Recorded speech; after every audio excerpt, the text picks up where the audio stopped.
Oi pessoal, então nós estamos dando continuidade aqui ao nosso conteúdo deste terceiro bimestre na matéria de Geografia para o 8º ano A. Então nós estamos dando continuidade aqui ao nosso conteúdo de Geografia para o 8º ano A.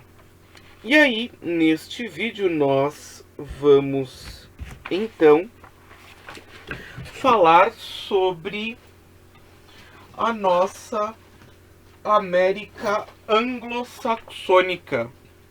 Então, lembra que no vídeo anterior a gente terminou a discussão sobre a industrialização, sobre o processo de industrialização da Europa, né? Europa e Economia Industrial. E agora a gente vai dar início então ao nosso módulo 10, América anglo-saxônica, aspectos naturais. Lembrem que o nosso objeto de estudo desse ano, né, do 8º ano, são as nações desenvolvidas. Então, o nosso objeto de estudo, nós estamos analisando as nações desenvolvidas. E aí, nesse contexto de entendimento sobre as nações desenvolvidas, nós observamos aqui então a nossa América anglo-saxônica.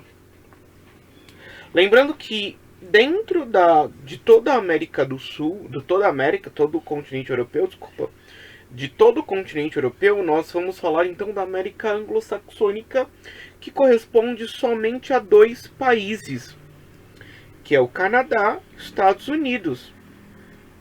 O resto do continente americano nós denominamos por América Latina, tá?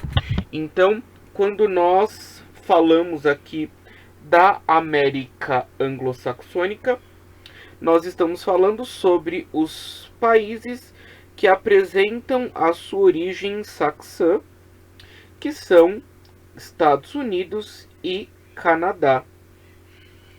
E aí a gente começa aqui nossa aula pontuando assim: iniciamos neste módulo o estudo da América, aplicaremos a lógica em que baseamos todo o estudo da geografia geral. A ideia é de que o mundo atual se divide em 2 grandes blocos, um formado por países desenvolvidos e um outro pelos países subdesenvolvidos. No caso do continente americano, esta divisão se dá entre a América anglo-saxônica e a América Latina, respectivamente. Os países desenvolvidos do continente são apenas 2, Canadá e Estados Unidos, situados entre os 5 mais extensos do mundo, com uma grande diversidade de paisagens naturais. Primeiro, nós então estamos falando sobre as nações com alta capacidade econômica, tá? Então, são nações desenvolvidas, que apresentam uma oposição à América Latina. Então, se elas são a oposição da América Latina, significa que a América Latina é subdesenvolvida. Essa divisão, então, a gente pode pensar o continente americano, de várias formas. Então, eu posso falar continente americano ele todo, eu posso regionalizar pela observação, então, eu defino lá a América do Norte, a América Central e a América do Sul. E eu posso ter essa regionalização ligada ao processo de desenvolvimento econômico e principalmente processo de formação. Essa divisão em América anglo-saxônica e América Latina, ela está muito ligada ao processo de formação do continente. A América Latina, ela é uma porção continental que apresenta uma estrutura baseada em uma herança colonial. Então, sempre que a gente fala em América Latina, nós estamos falando de uma porção continental de uma herança colonial. Mas a América anglo-saxônica também não teve uma herança colonial? Sim, mas a herança colonial da América anglo-saxônica, ela foi muito mais voltada a uma prática de povoamento do que uma prática de exploração territorial, como acontece com a América Latina. A América Latina, já no seu processo de origem, teve uma organização social ligado ao processo de exploração do espaço. Já a América anglo-saxônica, ela sempre apresentou um processo de ocupação ligado ao desenvolvimento, ao processo de ocupação desse espaço. Então a gente vai falar nesse bimestre sobre a América anglo-saxônica. E lembrem a regrinha, sempre que nós vamos falar de um continente, sempre que a gente vai falar de uma região, nós começamos a nossa observação pelas características físicas daquele espaço. Então a gente vai começar falando sobre o relevo e a hidrografia da nossa América anglo-saxônica. Então a gente abre aqui falando sobre a questão do relevo e da hidrografia da América anglo-saxônica. Antes de eu começar aqui com os textos, eu já sei que muitas vezes a visualização de uma quantidade de palavras ali de um texto tão extenso pode ser confuso. Então, quem preferir e tiver com a apostila, acompanha pela apostila, eu estou na sequência, tá? Eu não estou pulando parte, eu estou literalmente na sequência da nossa apostila. Então a gente começa lá falando sobre o relevo. Então, o relevo e a hidrografia. O relevo da América anglo-saxônica é formado por 5 grandes formações. Então nós temos as nossas montanhas jovens e as depressões entre montanhas jovens, as depressões entre montanhas, os baixos planaltos, as montanhas velhas e os planícies. Então nós temos essas 5 modalidades: montanhas jovens, depressões entre montanhas, baixos planaltos, montanhas velhas e as planícies, tá? Cada uma apresentando uma particularidade no seu processo de organização, cada espaço trazendo para nós uma herança, uma história. E aí a gente começa falando das montanhas jovens e depressões entre montanhas. Então, essa porção de relevo, elas ocupam a porção oeste do continente, tendo sido formado no período terciário, iniciado há 70 milhões de anos. Constituem os dobramentos modernos. Lembre-se que para a história da Terra esse tempo não é muito significativo, ou seja, essas montanhas são de formação recente e por isso a região apresenta constantes terremotos, diversas formas de vulcanismo, grandes atividades, altitudes e montanhas com picos pontiagudos. O conjunto de montanhas como um todo é denominado Cordilheira Norte-Americana. Lembra que a gente está falando então sobre a estruturação do relevo da costa oeste. O relevo da costa oeste é a oposição da costa leste. O relevo da costa oeste do continente americano aqui, ele apresenta uma formação, ele apresenta uma estruturação recente, ou seja, a atividade geológica é ativa. Por isso que causa aqui os nossos dobramentos modernos.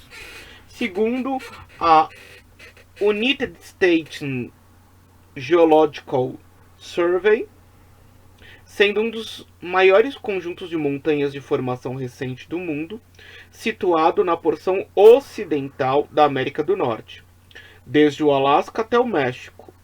Ele é formado por um grande número de cadeias montanhosas, bacias entre montanhas e planaltos. Seus limites, sub-regiões e denominações variam muito de acordo com as definições técnicas de cada país onde se situa. Fazem parte dessa imensa região o Planalto de Colômbia, o Planalto do Colorado, a Serra Nevada, a Grande Bacia, além de outras faixas montanhosas menores, e vários planaltos e bacias interiores. A cadeia da costa contém um pico culminante da região de McKinley, com 6.190 metros de altitude. Os planaltos interiores, com altitudes médias de 900 a 1.400 metros, são depressões entre as montanhas. Destacam-se a Grande Bacia, onde se localizam o Lago Salgado e o Vale da Morte, com 85 metros abaixo do nível do mar, e o Planalto do Colorado, formado por sedimentação e cortado pelo Rio Colorado, que nele escavou profundas gargantas denominadas em seu conjunto como Grand Canyon. Então, aqui, olha a riqueza de relevo que nós temos só nessa região. Olha a riqueza de relevo que nós temos aqui. Além disso, as montanhas rochosas são pouco diferentes da cadeia da costa da Cordilheira das Cascatas e da Serra Nevada. Localizam-se no interior do continente e se estendem por cerca de 4.850 quilômetros, desde o Canadá até o sudeste dos Estados Unidos. Então, as montanhas rochosas, que são um pouco diferentes da cadeia da costa da Cordilheira, localizam-se no interior do continente, se estendem por cerca de 4.850 quilômetros, desde o Canadá ao sudoeste dos Estados Unidos. Lembrando, essa região é uma região em relação a tempo geológico, sempre pontuando isso. O nosso olhar de datação sobre relevo recente ou relevo antigo está ligado a tempo geológico. Então, em relação ao tempo geológico, essa é uma formação recente, ou seja, são regiões que ainda hoje apresentam uma intensa atividade. E aí nós entramos então aqui nas planícies. As planícies ocupam a parte central da América anglo-saxônica e do extremo norte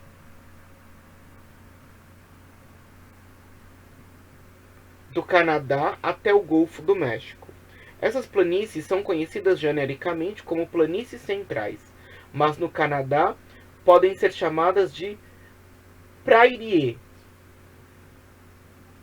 termo francês que significa prado ou campo. Ao norte, o principal tipo de sedimentação foi a glaciação, o que determinou a formação de milhares de lagos, com destaque para Winnipeg, Athabasca, Grande Lago do Escravo e Grande Lago do Urso. Ao sul, houve intensa sedimentação de diversas origens e o subsolo é rico em petróleo, como no Texas. Nas proximidades da fronteira entre o Canadá e os Estados Unidos, há pequenas elevações que dividem as bacias hidrográficas dos dois países. Na parte norte desta planície está a bacia do rio Mackenzie, e mais ao sul a do rio Mississippi, que escoa em direção ao Golfo do México, onde se forma um grande delta por causa da sedimentação. As planícies, então, aqui, elas também contribuem para uma variação de tipos de relevo, né? E principalmente para a variação da composição hidrográfica que a gente já consegue perceber. Percebam que quando a gente falou já das montanhas jovens e depressões entre montanhas, nós já pontuávamos a questão da hidrografia, principalmente como a grande responsável em esculpir essas porções territoriais, esculpir esse relevo, tá?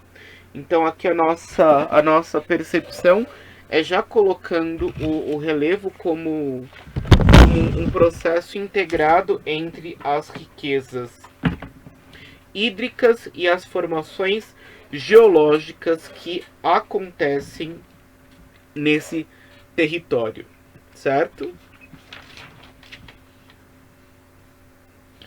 Então, sempre que a gente fala sobre estruturação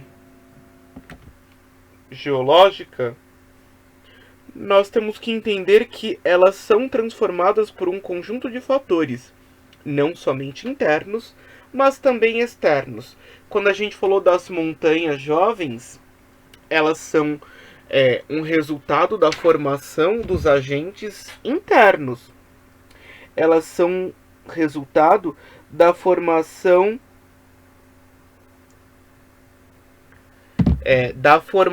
geológica que acontece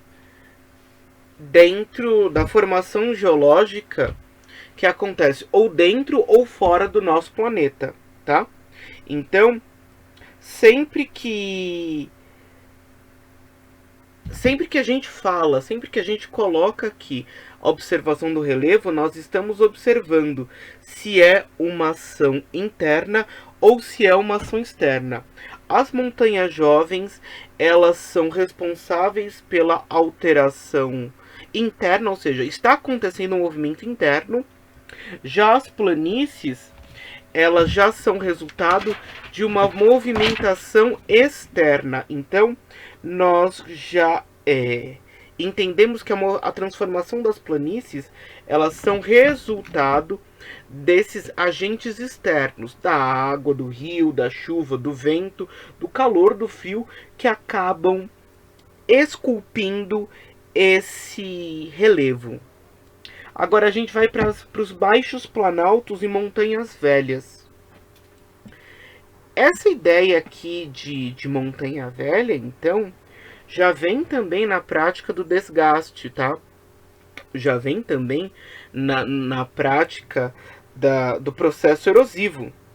Então a gente já está aqui nessa percepção do processo erosivo. Então já houve um processo de desgaste, já houve um fenômeno de desgaste que não pode ser desconsiderado. Agora, baixos planaltos e montanhas velhas ocupam as áreas nordeste e leste do continente. São constituídas por rochas antigas que sofrem muita erosão ao longo de milhões de anos, apresentando atualmente baixas altitudes, em geral menos de 2.000 metros. Destacam-se o Planalto do Labrador, no nordeste do Canadá, e os Montes Apalache, no leste dos Estados Unidos. Na fronteira do Canadá e Estados Unidos, durante o período terciário, ocorreram duas grandes falhas tectônicas, posteriormente cobertas pelo gelo da glaciação. Mais tarde, com o degelo, as depressões alagadas formaram os Grandes Lagos, que hoje são parte da fronteira entre esses países. Os terrenos longamente desgastados permitiram a afloração de vários recursos minerais metálicos.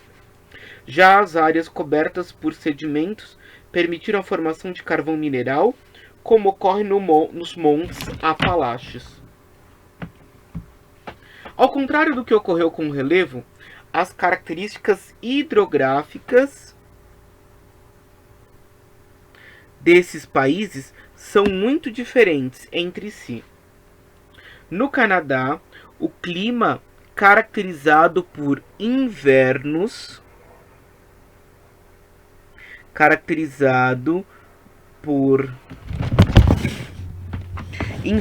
rigorosos dificulta a navegação e o aproveitamento do potencial hidrelétrico, pois os rios têm regime nival, isto é, as águas são provenientes principalmente do derretimento da neve, com grandes cheias na primavera e no verão. Já nos Estados Unidos, os climas são mais variados, originando diferentes regimes de rios. As bacias hidrográficas do continente são definidas pelas elevações que separam as águas que caem e escoam sobre o território, formando 5 vertentes, ou seja, grandes declives pelos quais os rios correm.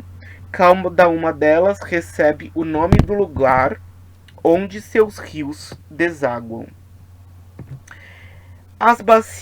Os baixos planaltos e as velhas montanhas, então, vocês percebam que eles estão ligados por dois fenômenos. Primeiro, processo erosivo. Segundo, a ação hidrográfica. E esses dois fenômenos, eles ainda são afetados por um terceiro, que é o princípio climático.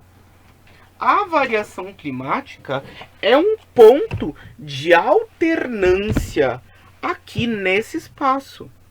Por quê? De acordo com a variação climática, nós temos a disponibilidade ou não do uso do espaço.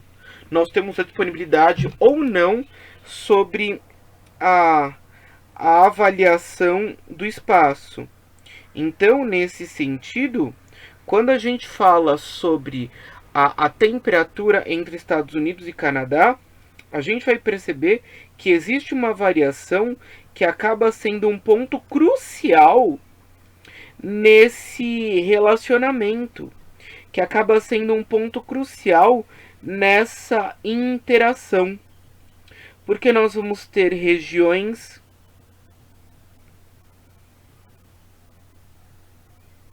que vão apresentar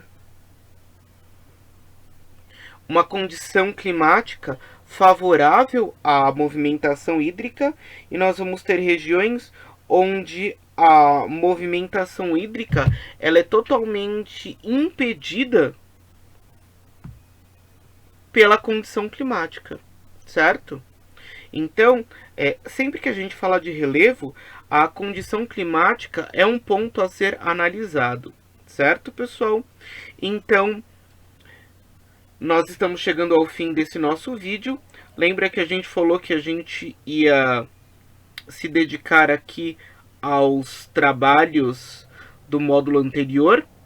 Então, ficará para casa as atividades referentes ao nosso módulo 9, atividade 1, página 185, atividade 2, página 187 e atividade 3, página 193. Certo, pessoal? Então, essas atividades referentes aqui ao nosso módulo 9. Certo?